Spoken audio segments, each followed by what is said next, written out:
नया मिलिटेंट है, 2020 में अक्टूबर में ज्वाइन किया था।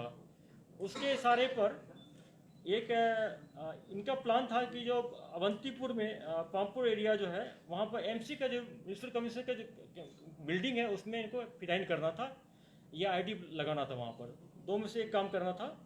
फिर उसके बाद हम लोग को मिला जब वहाँ पे एक मुसेब अहमद गुजरी है, ये नामवल पामपुर का है, इसका नाम आया था। उसके बाद हम लोग कॉर्डन लगा के मुसेब को पकड़े। मुसेब को इंट्रोगेट करने के बाद मुसेब ने बताया कि हमारे घर में एक कंटेनर है जिसमें 25 kg का एक्सप्लोसिव है। तो उसके फर्दर इंतजार पर उनको साथ ले गए हम लोग और उसके इशारे पर एक कंटेनर रिकवर किया गया है उसके घर से, जिसमें 25 kg अमोनियम पाउडर है, जिसका काम आईडी बनाने में यूज होता है। उससे फर्दर हम लोग पूछें कि सिर्फ अमोनियम पाउडर है, बाकी आइटम कहाँ है। उसका कहना था अगेन कि नॉर्थ कश्मीर से बाकी पार्ट्स आना था, ये पार्ट्स लेके हमको अपने घर में इसको असेंबल करके आईडी ब्लास्ट करना था एमसी बिल्डिंग पामपुर में। उसका दो एसोसिएट था जो उसमें असिस्ट किया था।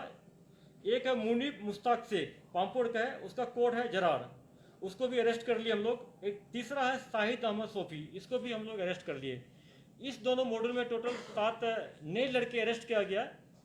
ये दोनों मॉड्यूल जो है ये ऑनलाइन थ्रू ऐप्स के थ्रू मोटिवेट किया गया है, जिसमें एक तो पाकिस्तानी खालिद जैश का है मॉड्यूल, दूसरा जो है ये एलईटी का है, उमर खांडी लोकल टेररिस्ट थ्रू किया गया है।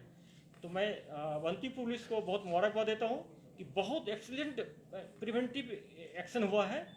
अगर इसको नहीं रोक पाता तो एक बहुत दो हादसा हो सकता था। और हम लोग जे पुलिस खास कश्मीर जो हर एक डिस्ट्रिक्ट है इंस्ट्रक्शन दिया गया है, जैसा हम सब जानते हैं। मैंने पहला पीसी में बोला था जनवरी में कि प्रिवेंटिव इंटेलिजेंस में हम लोग बहुत फोकस कर रहे हैं और इंसिडेंट होने के पहले रोकना ये बहुत बड़ी बात है। इसमें हम लगे हैं। मिलिटेंट भी बार प्रयास कर रहा है कि कोई वारदात करने के लिए। जैसे कि हम लोगों को कल खबर मिला था कि छानपुरा एरिया में जो एलईटी का कमांडर है, जो पहले एचएम में था, अब्बास शेख सब जानते होंगे, आया हुआ है कोई वारदात करने के लिए। हम लोगों ने अपने पुलिस फोर्स को पूरे को सीआरपी को अलर्ट कर दिए हैं। अगर उसको या तो जिंदा पकड़ा जाए या इनकाउंटर में ट्रेस किया जाएगा। तो अपने हम लोग नेटवर्क का स्ट्रॉन्ग कर दिए पूरा हर जगह। अब किसी फ्रेंड को कुछ पूछना तो पूछ सकते हैं। सर, मिलिटेंट स्ट्रैटेजी जो है आईडीज और आईडी मटेरियल जो है काफी रिकवर हो रहा है, क्या आपको लगता है पहले उनकी स्ट्रैटेजी बदल रही है? और दूसरा स्टिकी बॉम्ब को लेकर, जम्मू में स्टिकी बॉम्ब करते रहे थे और क्या कश्मीर में भी चैलेंज है स्टिकी बॉम्ब को? देखिए, जैसा कि हम सब जानते हैं कि कश्मीर में खास करके टेररिस्ट का ये रहा है कि हर एक साल 2 साल 1 साल में हर एक पैटर्न मॉडस ऑपरेंडी चेंज करते रहता है। जैसे पहले फिदाइन का था, एक फिदाइन बंद हो गया।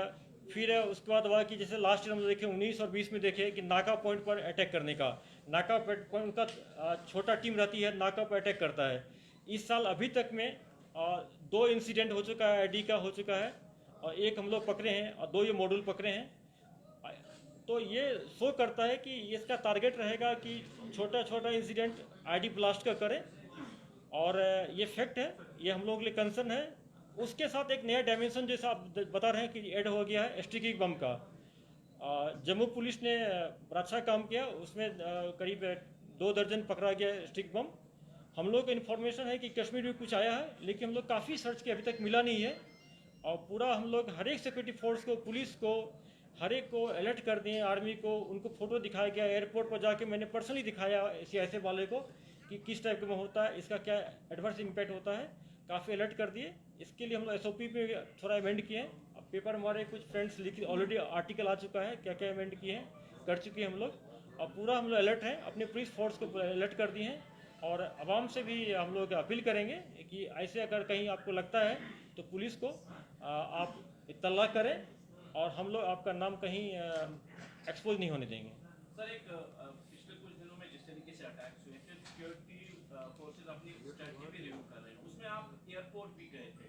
बिल्कुल। वहाँ पे अब सीआईएसएफ के साथ जम्मू कश्मीर पुलिस ने भी अपना एक बंकर बनाया है, वहाँ पे यूनिट रखा है। तो क्या इस तरीके के इनपुट्स हैं कि ऐसी इंस्टॉलेशन को टारगेट करने की कोशिश होगी? और खासतौर पर जो इंडो पाक आर्मीज के बीच में सीज फायर हो गया है, क्या उसके बाद कोई स्ट्रेटजी बदली है मिलिटेंट्स की, या आपके पास कोई इनपुट है यहाँ पर?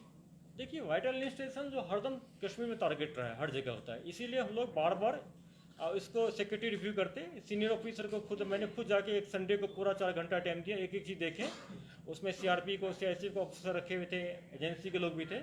तो जहाँ जहाँ हम लोग को लगता है कि कोई कमी है उसको प्लग को हम लोग बंद करते हैं, उसमें नया ऐड करते हैं, वैल्यू ऐड करते हैं।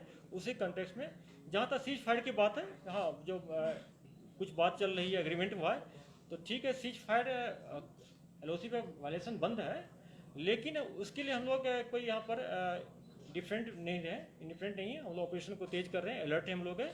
और पाकिस्तान का जो कार्रवाई है, खास सोशल मीडिया के थ्रू इंस्टिगेट करना, रेडिकलाइज करना, ये बंद नहीं हुआ है। अभी भी काफ़ी रेडिकलाइज कर रहे हैं, लोगों को इंस्टिगेट कर रहे हैं, ड्रोन से एक्सप्लोसिव आ रहा है, हथियार आ रहा है, ये बंद नहीं हुआ। ये पाकिस्तान से साथ अभी भी जारी है, इन्फिल्ट्रेशन हो रहा है। तो हर एक सिक्योरिटी फोर्स अलर्ट है, हम लोग अलर्ट इसके लिए। और जो भी कार्रवाई होगा उसको हम लोग प्रिवेंटिव एक्शन थ्रू रोक पाएंगे।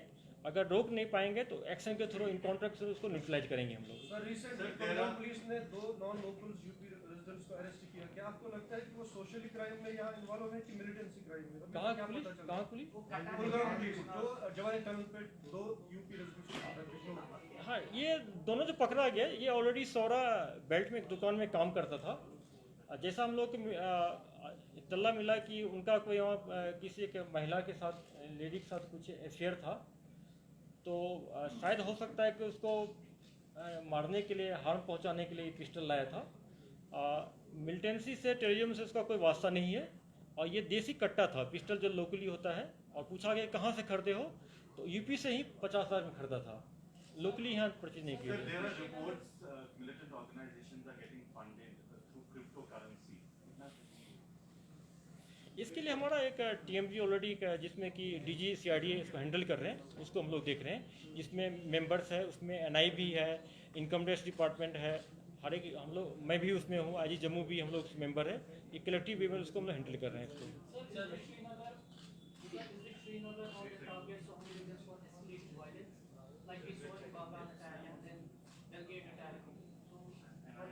देखिए, किसी भी कैपिटल में, ये कैपिटल है, और तो हरदम मिलिटेंट का ये टारगेट रहता है कि सिटी को टारगेट किया जाए, जिससे ज़्यादा न्यूज बनता है, इसका न्यूज वैल्यू ज़्यादा है।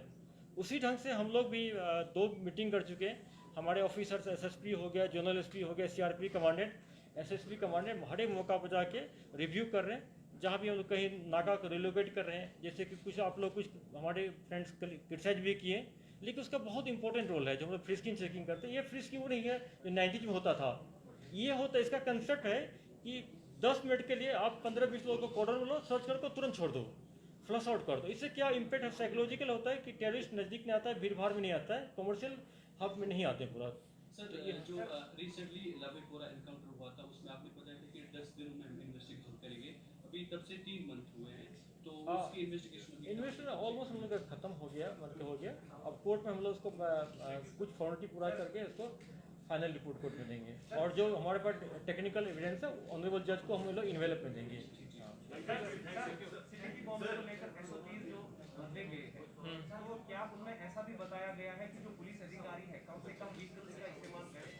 यानी अगर वो नहीं, देखिए, व्हीकल का जो जिस कैटेगरी का अधिकारी है उसको उतना मैन पावर तो ले जाना पड़ेगा। उसमें व्हीकल हम लोग कम नहीं करेंगे, मैन पावर कम नहीं करेंगे। हाँ, अलर्टनेस हम लोग बढ़ा देंगे।